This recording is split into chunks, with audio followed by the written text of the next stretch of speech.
사랑하는 자가 내게 말하여 이르기를 나의 사랑 내 어여쁜 자야 일어나서 함께 가자. 겨울도 지나고 비도 그쳤고 지면에는 꽃이 피고 새가 노래할 때가 이르렀는데 비둘기의 소리가 땅에 들리는구나. 무화과 나무에는 푸른 열매가 익었고 포도나무는 꽃을 피워 향기를 토하는구나. 나의 사랑 나의 어여쁜 자야 일어나서 함께 가자. 바위 틈 낭떠러지 은밀한 곳에 있는 나의 비둘기야, 내가 내 얼굴을 보게 하라. 내 소리를 듣게 하라. 내 소리는 부드럽고 내 얼굴은 아름답구나. 아멘. 우리 모두는 사랑받기 원합니다. 그리고 사랑받기 위해 태어난 존재들입니다. 어린아이들은 부모의 사랑을 받고 젊은 청년들은 연인의 사랑을 그리워하고 노년이 되면 자녀들의 관심과 사랑을 받고 싶어합니다. 나이가 지긋한 강중림 목사님은 이런 이야기를 합니다. 나는 나이가 들수록 사랑받고 싶고 사랑하고 싶다. 그러니까 사랑이라는 것은 나이를 한편 초월하는 일이기도 합니다. 오늘 예배하는 우리 모든 성도님들을 오늘 하나님께서 사랑하시고 그 사랑의 자리로 초청하시고 부르셨습니다. 예배 드리고 나아갈 때는요, 우리의 빈 마음들이 주님의 사랑으로 풍성하고 가득하시기를 주의 이름으로 축복합니다. 사랑하면 모든 것들이 아름다워져 보입니다. 여러분 동의하시나요? 네. 사랑한다는 것은 참으로 아름다운 일이지요. 사랑은 어두운 가슴을 밝히는 빛과 같습니다. 사랑은 식은 가슴을 덮여주는 불과 같습니다.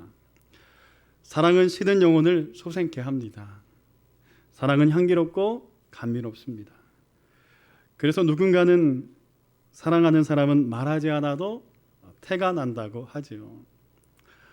어느 우리 한 성도님이 말씀하시는데, 목사님, 우리 아이가 누굴 만나서 이렇게 교제하고 있고, 그리고 아마도 교제가 잘 되면 결혼까지 할 것 같습니다 하고는 전화를 하셨어요. 제가 수화기 너머로 저도 알고 있습니다. 저 깜짝 놀라서 이게 물으시는 거예요. 제 남편이 이야기하던가요? 아니면 그 아이가 먼저 목사님께 이야기하던가요? 제가 이렇게 대답했어요. 성도님, 말씀하지 않아도요, 그 청년의 얼굴을 보면 예전과는 지금 얼마나 다른지 몰라요. 여러분, 사랑하게 되면 말하지 않아도 그 안에 마음속에 있는 기쁨과 평안과 행복감들이 얼굴로 드러나기 마련이지요. 그러다 보면 말하지 않아도 그 삶에서 그저 사랑하는 모습이 드러나게 됩니다. 사랑하면 여러분 모든 것이 때로는 아름답게 느껴지기도 합니다. 사랑하면 노래가 되기도 하고 덩실덩실 춤이 나오기도 하지요. 여러분, 오늘 본문의 술람미 여인도 마찬가지입니다. 솔로몬도 마찬가지 마음인데 13절에 보면 이런 말씀이 있습니다. 같이 한번 읽어봤으면 좋겠는데요. 13절의 말씀 같이 읽습니다. 무화과 나무에는 푸른 열매가 익었고 포도나무는 꽃을 피워 향기를 토하는구나. 나의 사랑 나의 어여쁜 자야 일어나서 함께 가자. 아멘. 사랑하면 모든 것들이 아름다워 보이는 것 같습니다. 여기 보면요, 본문에 포도나무는 꽃을 피워 향기를 토하는구나. 여러분, 포도나무 꽃 보신 적 있습니까? 그 향기를 맡아보신 적 있나요? 사진 한번 봤으면 좋겠는데요. 뒷곁에도 포도나무가 한 그루 심겨져 있습니다. 이게 포도나무 꽃이에요. 그냥 지나가면서 보면 꽃이 피었는지 지었는지 알 수 없습니다.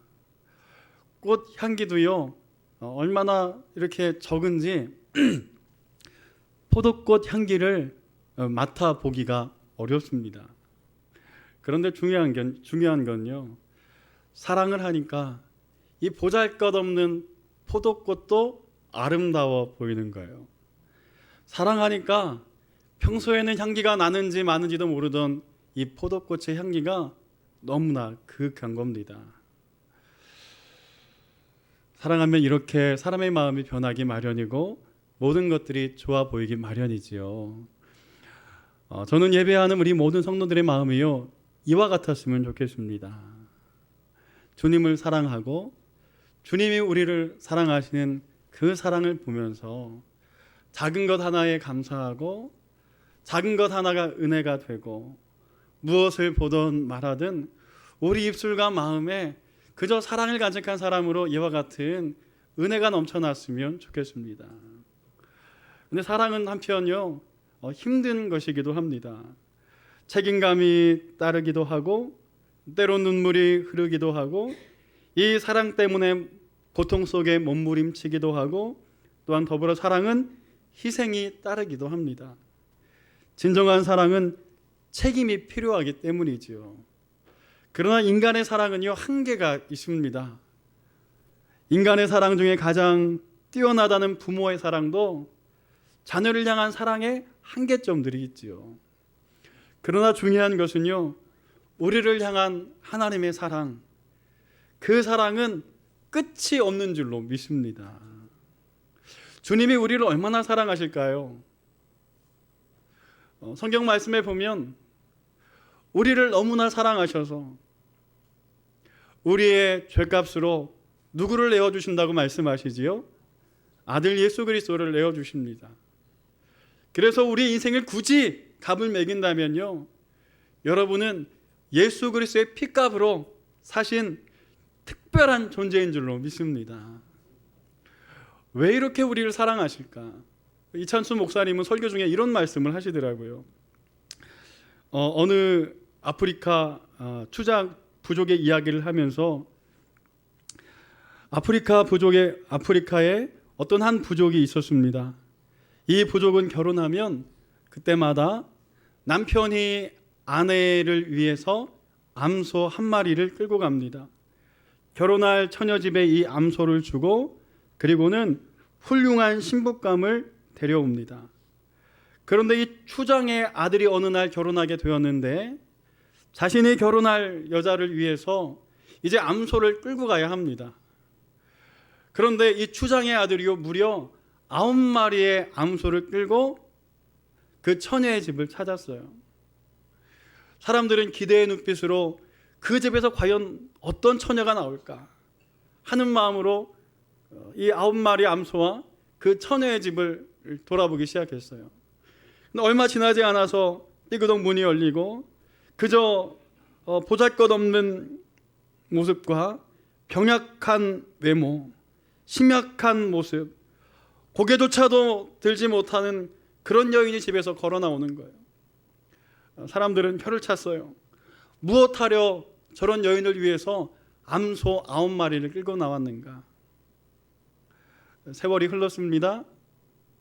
암소 9마리를 받은, 그리고 그렇게 아내로 맞은 그 여인은요, 세월이 흘러서 어느덧 자신이 얼마나 귀중한 존재이지, 남편에게 얼마나 사랑받는 존재인지를 깨닫게 되고 숙였던 고개는 들려지게 되고 병약한 모습은 그저 사랑으로 차 넘치게 되고 이전에 그 처녀의 모습은 다 사라지고 심약한 여인의 모습은 사라지고 당당한 여인으로 거듭났다는 이야기를 하시더라고요.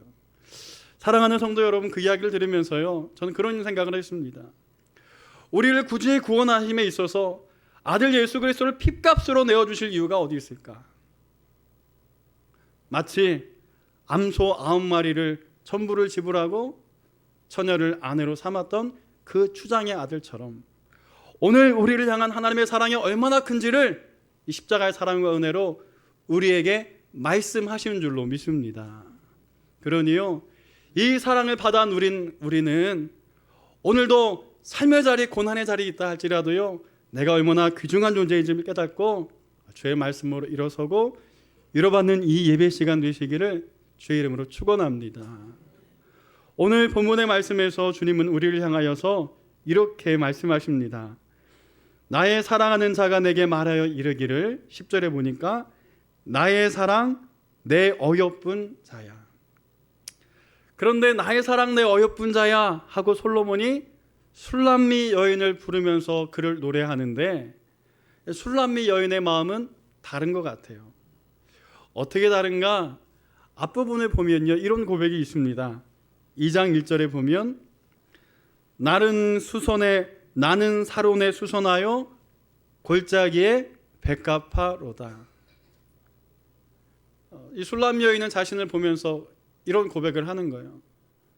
나는 들꽃과 같고, 그리고 골짜기에 핀 보잘것없는 백합화 한 송이구나. 자존감도 없고 자신감도 없고 자신을 사랑하는 솔로몬이 있음에도 불구하고 무기력감에 빠져 있어요.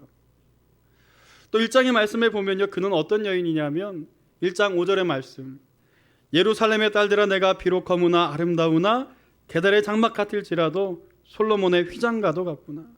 이 무슨 말이냐면요, 자신은 검다고 이야기합니다. 다른 사람들보다 양치는 목동으로 살아가면서 어느덧 피부는요 검게 그을렸습니다. 게달의 장막과도 같고 헛간에 세우는 염소털과도 같고 자신의 외모는 형편없다고 1장에서 스스로 고백하고 있어요. 여러분, 게다가요 그녀의 직업은요 목동입니다.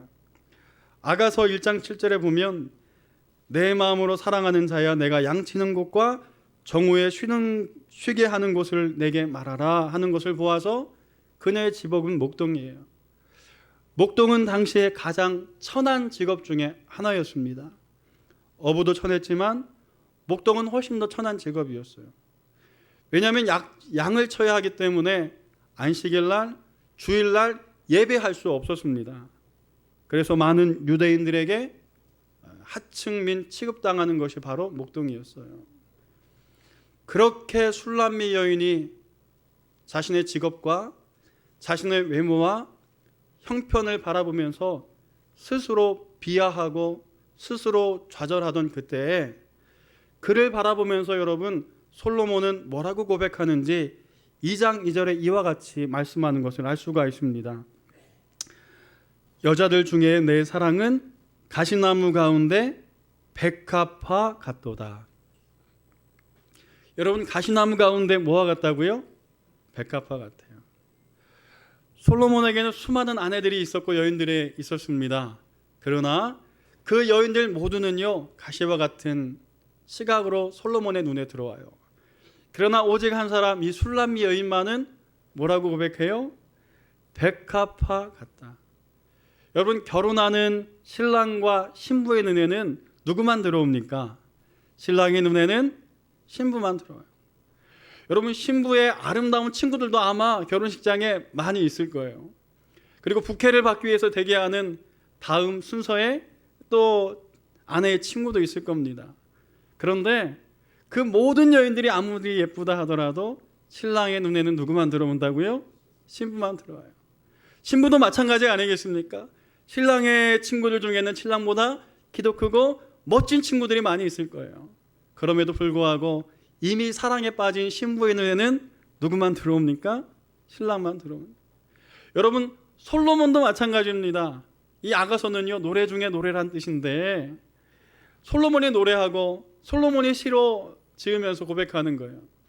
많은 여인들이 있지만 그러나 솔로몬의 눈에는요 이 여인 검게 그을리고 목동으로 살아오고 보잘것없어 보이고 그런 여인들, 그 여인이 세상에서 누구보다 아름답고 귀해 보이는 거예요. 그래서 나는 골짜기에 백합화 같구나 하고 스스로 낙심한 여인을 향하여서 당신은 가시나무 가운데 백합화와 같습니다. 사랑하는 성도 여러분, 오늘 이 아가서를 통해서 주님께서는요 이렇게 말씀하시는 거예요. 스스로 낙심하고 때론 절망하기도 하고 스스로 비하하기도 하고 무력감에 빠져 있기도 하고 내가 왜 그런가 하고 한탄하는 우리의 삶이 때론 있을 때마다 주님은 그런 우리에게 말씀하시는 거예요. 너는 가시나무 가운데 뭐와 같다고요? 백합화와 같다. 너는 특별하다. 너의 값은 내 아들을 준 값만큼 너무나 귀하고 특별한 존재다. 오늘 이 말씀 함께 나누면서 주님의 위로가 우리 모든 성도들 가운데 있기를 소망합니다. 주님은요, 여러분 한 분으로 충분하십니다. 주님은요, 여러분의 있는 모습 그대로를 오늘 사랑하십니다. 금요 예배 때도 잠시 말씀을 드렸는데, 오랜 시간 개척교회를 하면서 한 20여 명 성도가 늘지 않고 정체기에 빠지고 좀 힘들어하던 친구 목사님이 있었습니다. 목회를 계속 해야 되나 말아야 되나, 아니면 교회를 그만두고 다른 교회 청빙받아 가야 되나, 아니면 또 기회가 된다면 이전처럼 부목사로 또 다른 교회 들어가서 사역해야 할까 하는 많은 갈등과 고민들이 그 안에 생기기 시작했어요. 저에게도 그런 이야기를 하더라고요. 그런데 어느 날 기도하면서 어떻게 해야 할까요 하나님 하고 기도하는데 마음에 그런 울림이 오더랍니다.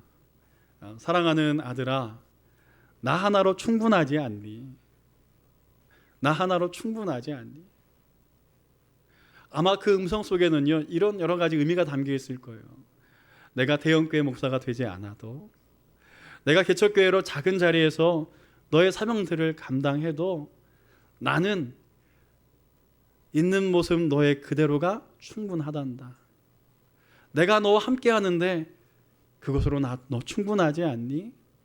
하고 물으시는 주님의 음성처럼 들리지 않았겠습니까? 사랑하는 성도 여러분, 오늘 우리를 향한 주님의 마음이 그렇습니다. 여러분의 마음이 어떠하든지, 우리의 모습이 어떠하든지 그것과 관계없이요, 주님은 우리 있는 모습 그대로를 사랑하세요. 로마서 그래서 5장 6절에 보면 이와 같이 말씀하세요. 우리가 아직 연약할 때에 기약대로 그리스도께서 경건하지 않은 자를 위하여 죽으셨다.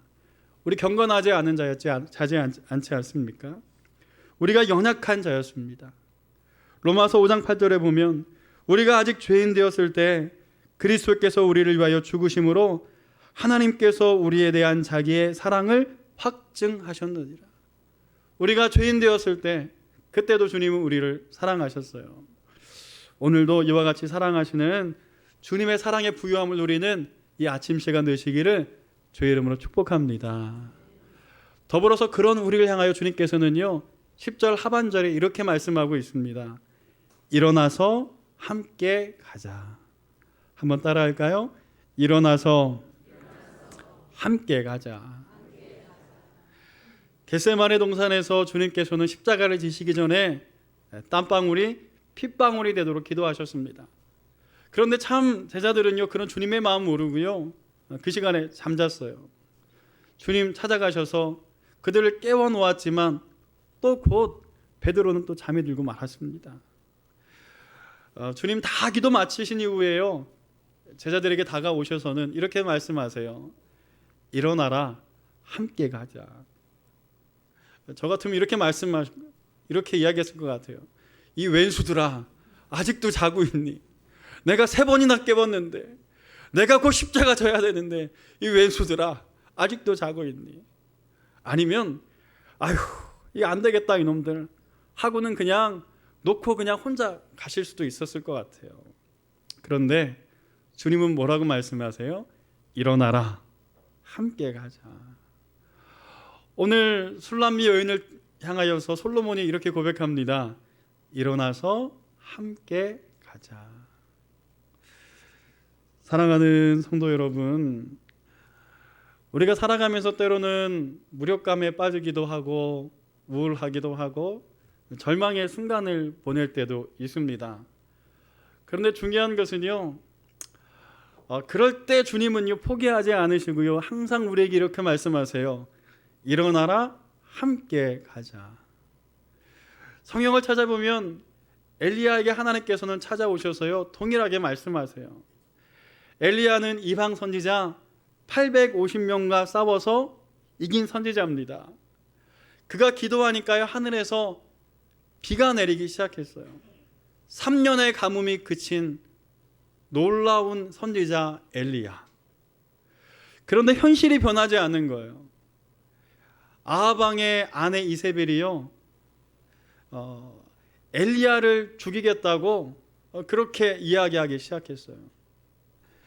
엘리야는 자기가 이적과 기적을 나타내면 세상이 변할 줄 알았습니다. 사람이 바뀔 줄 알았어요. 그러나 현실은 아무것도 변화가 없습니다. 도리어 이세벨이 자기를 죽이려고 쫓아오는 상황, 이 상황을 보면서요, 그는 무기력감에 빠지게 돼요. 무기력감은 발전해서 우울감에 빠지기도 하고, 그리고 스스로 절망하면서 하나님 앞에 주님, 나 죽고 싶어요 하는 그러한 고백을 하기도 합니다. 열왕기상 19장 4절에 보면요, 자기가 죽기를 원하여 이르되 여호와여 넉넉하오니 지금 내 생명을 거두소서, 나는 내 조상들보다 낫지 못하니이다. 그 기적과 이적을 베풀어 놓고도 절망하고 죽기를 간구하는 엘리야.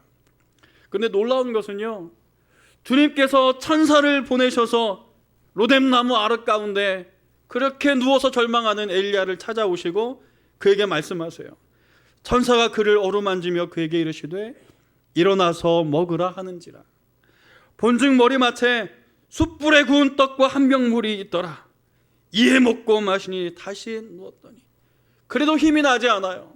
천사가 준 숯불에 구운 떡과 한 병물을 마시고는 또 지쳐서 잠이 들었어요. 그러자 이어서 성경 구절은 이렇게 말씀하고 있습니다.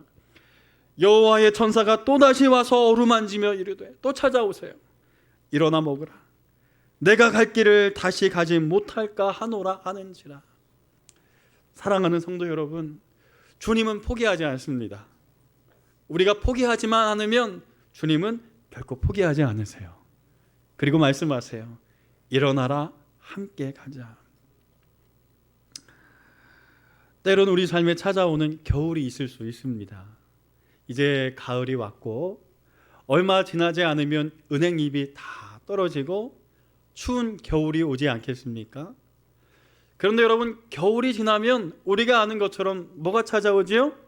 봄이 찾아옵니다. 오늘 본문에도 보면요, 아마도 그런 시기를 보내고 있는 것 같아요. 말씀해 보니까 11절에 겨울도 지나고 비도 그쳤고 지면에는 꽃이 피고 새가 노래할 때가 이르렀는데 비둘기 소리가 우리 땅에 들리는구나. 무화과 나무에는 푸른 나무 열매가 익었고 포도나무는 꽃을 피워 향기를 토하는구나. 나의 사랑, 나의 어여쁜 자야, 일어나서 함께 가자. 겨울 지나면 봄이 옵니다. 낙심하고 절망하여 있는 엘리야, 그에게 떡과 포도주를 먹이시면서 위로하시고는 주님께서 말씀하시지요. 일어나라, 일어나라. 오늘 삶의 자리 속에서 혹시라도 근심과 염려로 엘리야처럼 같은 마음으로 누워있는 우리 성도들이 있다면 오늘 이 말씀 붙들고 일어서시기를 주의 이름으로 축복합니다. 그리고 주님과 함께 동행하셔서 끝내는 인생의 순례길, 신앙의 순례길 가운데 승리하는 우리 모든 성도 되시기를 주의 이름으로 축복합니다. 함께 기도하겠습니다. 살아 역사하시는 아버지 하나님, 오늘도 일어나라 함께 가라 말씀하시는 주의 음성을 듣고 주의 손 붙잡고 주와 동행하는 우리 모든 성도들 되도록 주께서 역사하여 주옵소서. 감사드리며 예수님의 이름으로 기도드립니다. 아멘. 주 예수 그리스도의 은혜와 하나님의 사랑하심과 성령의 교통하심이 일어나서 함께 가자 말씀하시는 주님의 손 붙들고 오늘도 성령의 은혜로 소망 가운데 살아가기를 다짐하는 우리 사랑하는 모든 성도들, 그리고 그 가정의 자녀들, 그리고 산업과 기업 위에, 나라와 민족 위에 영원히 함께 하시기를 간절히 축원하옵나이다. 아멘.